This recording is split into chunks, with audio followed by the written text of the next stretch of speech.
بسم الله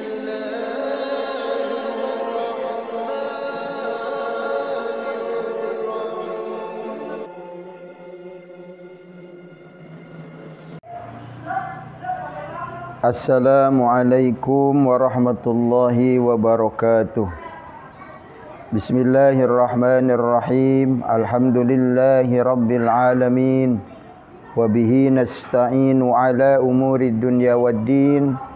Wa sallallahu ala sayyidina wa maulana Muhammadin khatamil anbiya'i wal mursalin wa ala alihi wa ashabihi ajma'in, amma ba'd.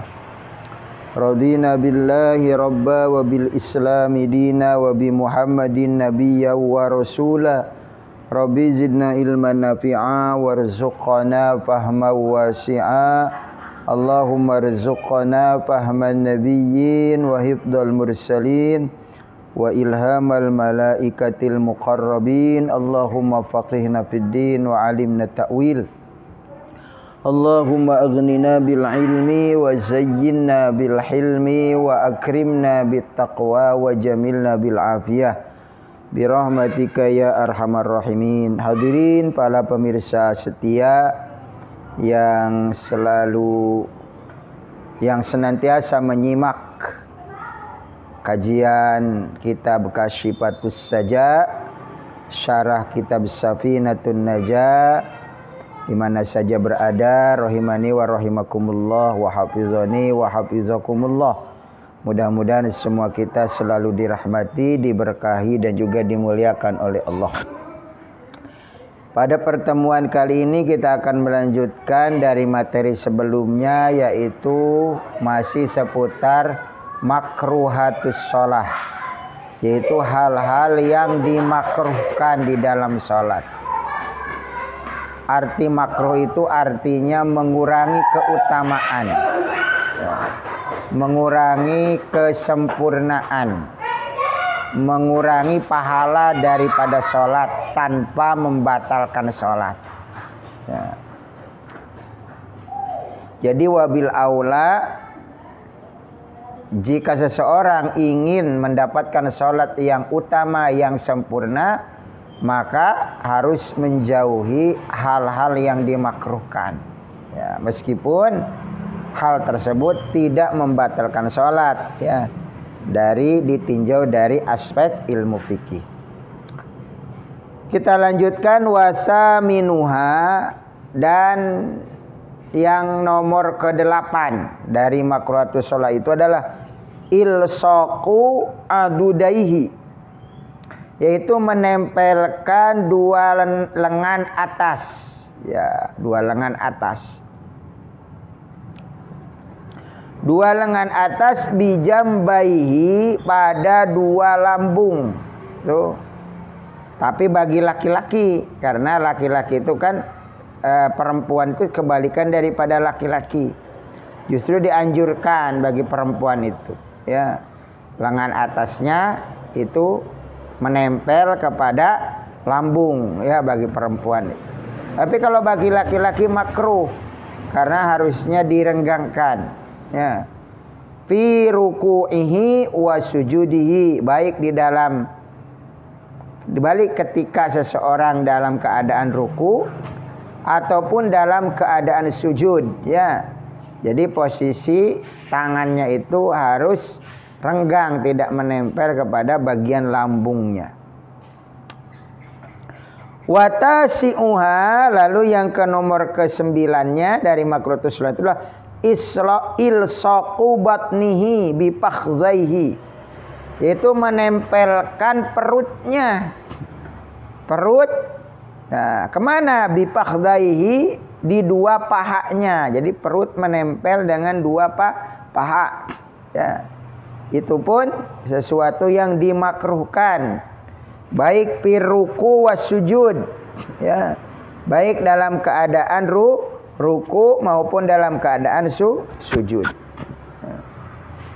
Berikutnya wa ashiruha, yang nomor ke-10-nya dari makruhatus sholat itu adalah iqa'ul kalbi. Apa iqa'ul kalbi itu?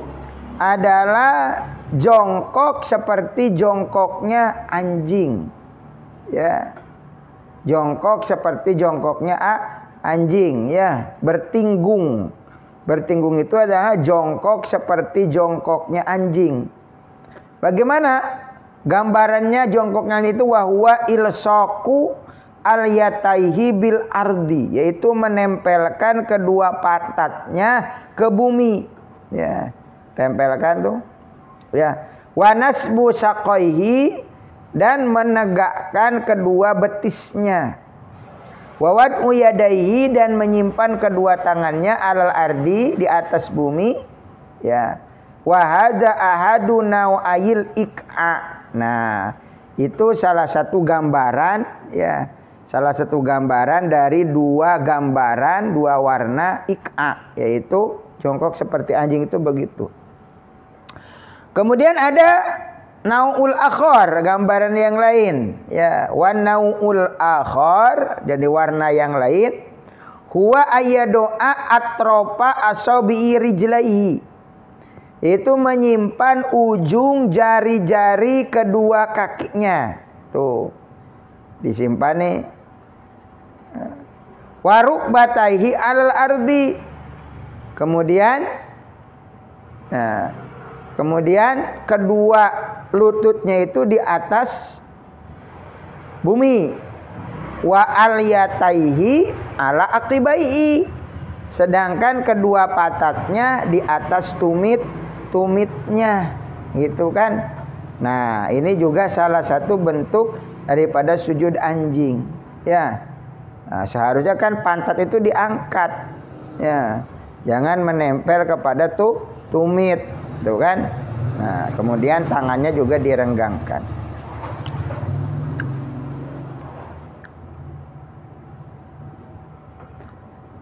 Kemudian wahada sunnatun fi kulli julusin yaqibuhu harokatun. Tuh. Dan bentuk ini adalah sunnah dilakukan pada setiap duduk yang suatu gerakan mengikutinya. Ya. Lima soha fi'luhu anin nabiyyi, ya. Berdasarkan keterangan atau hadis yang telah mensohikan perbuatan tersebut dari Nabi, ya. Lakinil ibtirosh, akan tetapi duduk ibtirosh itu adalah lebih utama minhu, ya. Li'anahu aksarul ashar. Tuh, sesungguhnya duduk ibtirosh itu adalah ya paling masyhur, ya. Jadi kebanyakan paling banyak, ya, yang merupakan kaul daripada masyhur, ya, banyakkan ulama. Tuh kan. Kemudian yang ke-11 wahadi asyaroha. Tuh, yang ke-11 daripada makruhatus salat itu adalah nukratul gurabi. Nah, nukratul gurabi. Apa nukratul gurabi itu? Aidorbul ardi bijabhatihi, ya, yaitu menghantam tanah dengan dahinya ketika sujud, gitu kan, dihantamkan, gitu kan. Nah, seharusnya kan pelan-pelan saja, tidak usah dihantamkan, apalagi dengan tujuan tertentu, hanya ingin hitam saja, ya, digosok-gosokkan, gitu kan, ya. Nah, itu tidak perlu begitu, ya. Nah, ingda sujud ma'at tumanina, ya, yaitu apa? Beserta tumanina. Wa ila lam yakfi, ya. Dan jika tidak disertai dengan tumanina, nah, tidak mencukupi. Bahkan kalau tidak sampai tumanina, no, kemudian berdiri lagi tidak ada tumanina, bahkan itu batal sholat. Kalau masih ada tumanina, cuman ya kenceng aja, gitu kan, kepalanya itu dibantingkan, dihantamkan, gitu kan. Nah, bahkan kan pada pertemuan yang lalu dibahas bahwa sujud itu adalah meletakkan kening kita ke tempat sujud itu adalah yaitu bisikli roksihi, artinya seberat kepalanya. Jadi tidak dibikin berat, ya. tidak diangkat juga sehingga dibikin ringan, apalagi tidak sampai menempel. Ya, sedangkan tidak ada ilat atau tidak alasan kecuali memang mungkin ada penyakit atau apa gitu kan yang menjadi mani, yang menjadi pencegah. Sekiranya tidak ada hal-hal yang sifatnya berbahaya, masih normal dalam keadaan normal, maka kan itu si kening itu harus menempel di tempat sujud. Nah, nempel di tempat sujud itu kan ada beberapa syarat sebagaimana pertemuan yang lalu. Tidak boleh ada hal-hal yang menghalangi ya antara dahi kita kepada antara kening kita kepada tempat sujud. Dan sujud kita, kepala kita ya dibiarkan seadanya, seberat kepala kita. Jadi tidak boleh ditekan, dibikin berat. Kalau kepalanya umpamanya 5 kilo, jangan sengaja dibikin ditekan ya berat sehingga menjadi 10 kilo gitu kan. Atau diangkat tadi tidak menempel. Nah, jangan sampai begitu. Kan? Nah, kemudian yang makruh dikukulkan ya. Dipukulkan juga itu termasuk makruh. Kalau masih ada tumaninahnya masih sah tapi makruh.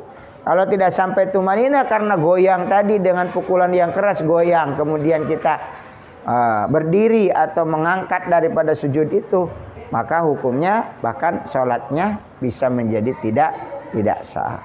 Nah, ini diantaranya sampai nomor ke-12 diantara hal-hal yang menjadi makruh ketika kita di dalam sholat. Ini kita pelajari bersama dalam rangka menuju kesempurnaan ya, keutamaan di dalam pelaksanaan sholat. Nanti kita masih panjang ini, makruhatus sholat itu masih banyak. Nanti kita bertemu lagi di episode atau lanjutan berikutnya. Mudah-mudahan insya Allah mudah sehat, panjang umur, tidak ada halangan. Minggu depan kita akan menyambung daripada pelajaran ini. Demikian, mudah-mudahan ada hikmah dan manfaatnya. Subhanakallahumma bihamdika asyhadu an la ilaha illa anta astaghfiruka wa atubu ilaik. Astaghfiruka wa atubu ilaik. Astaghfiruka wa atubu ilaik. Rabbin fa'na bima 'allamtana wa 'allimna ma yanfa'una. Rabbi faqihna faqih ahlana qarabatin lana fi dinina tawassalna bi ta'allumi tawassalna bi ta'limi antarzuqana al-wasi'ah wa antarzuqana amanah walhamdulillahi rabbil alamin wallahul muwaffiq ila aqwamit thoriq. Assalamualaikum warahmatullahi wabarakatuh.